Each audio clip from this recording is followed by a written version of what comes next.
The Outsourced Place and Safe Construct Australia presentation for Curriculum Vitae Development Guide.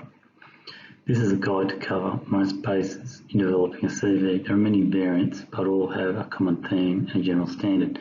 The general themes I'm highlighting for viewers are the most common method for preparing your CV.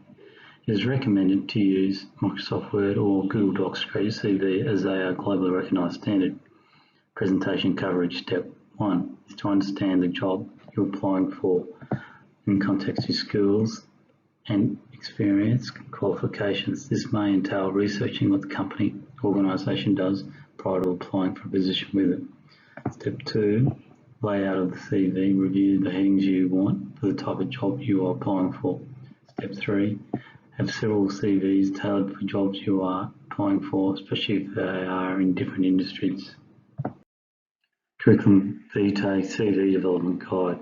The guide consists of the following: 01, front page of CV, name, email, phone number, job title and personal profile. 02, second page of CV, education, employment history. 03, third page of CV, referees. Generally 2 to 3 pages is enough for a fit CV. Can be longer and can be shorter as well. Contact information. First and last name is sufficient. There is a trend to only put location, like if you live in Rose Bay, then state that only. Exclude street address, number and postcode. Your email should be a professional name and not an inappropriate word. Current position and or level should also be stated.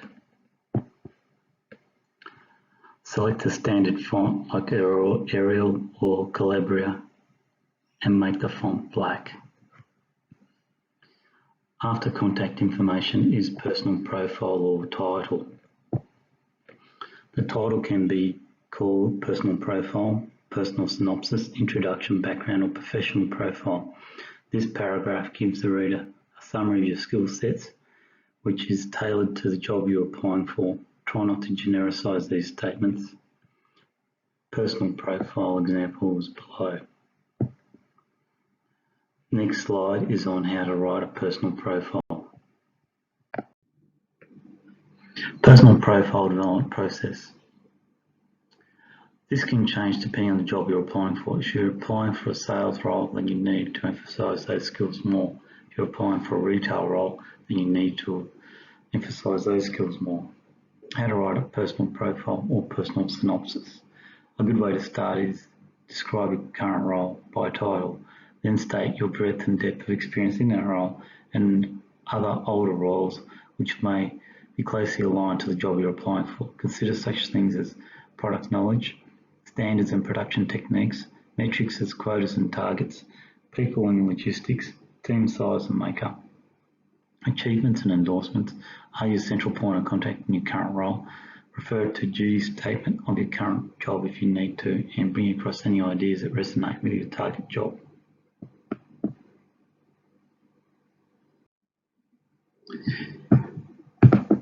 In this slide, the title can be key skills, background, personal profile, which comes after your contact information. Then following that is educational background. Educational background, qualifications, skills, career summary are all titles that can be used. Then after that is awards and achievements, can be called objectives, aims, key skills and core skills. Soft skills can also go in this part as well. Down below at the bottom is employment. Generally, you start off with your company, organisational name, commencement date, until present, end date, position name. After education, background or qualifications, you have a heading either called skills, achievements, endorsements, awards. These generally are commencement of things as key skills or core skills and strengths. These are firm or hard skills based mostly on industry standards. programming languages, Microsoft skills, licenses, affiliation memberships and levels, first aid certification. Social media is becoming more important, and if you have a qualification in it, then it's a hard skill. Soft skills, which are harder to prove or more practically derived, they can include mediation, communication skills, teamwork skills, leadership skills, counselling. Try to include them only if they're pertinent to the job you are applying for. Don't include soft skills to increase CV size. Also, these sometimes identified as a given or obvious attribute by employers, so use sparingly. Educational background or qualifications. Generally, university trade qualifications can follow or come before this, but in some cases candidates put this information at the end of the CV. I prefer it here at the front. For recruiters, qualification can include or exclude you depending on the job requirements, so therefore it's important to have it up front, in my opinion. General layout of employment history. Organisation, company, department of your most recent workplace is listed first. Here in this example, company, direct selling company, position sales manager, employed from December 2017 until present. And then under that, you have your introductory sentence of the role in the organisation you are or had worked for. A good tip is to limit the word I if possible. Then follow that with duties or key responsibilities. List in point form what sort of responsibilities or duties you carried out. Below that are achievements.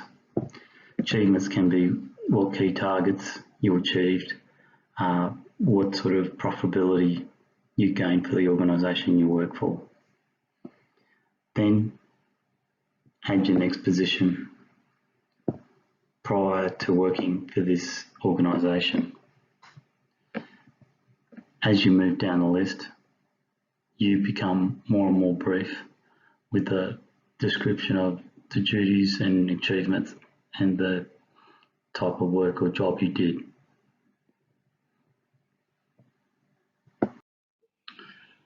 With referees, you can add 3 professional referees from your previous positions or 1 personal referee. Alternatively, referees can be available on request. Thanks for reviewing my presentation.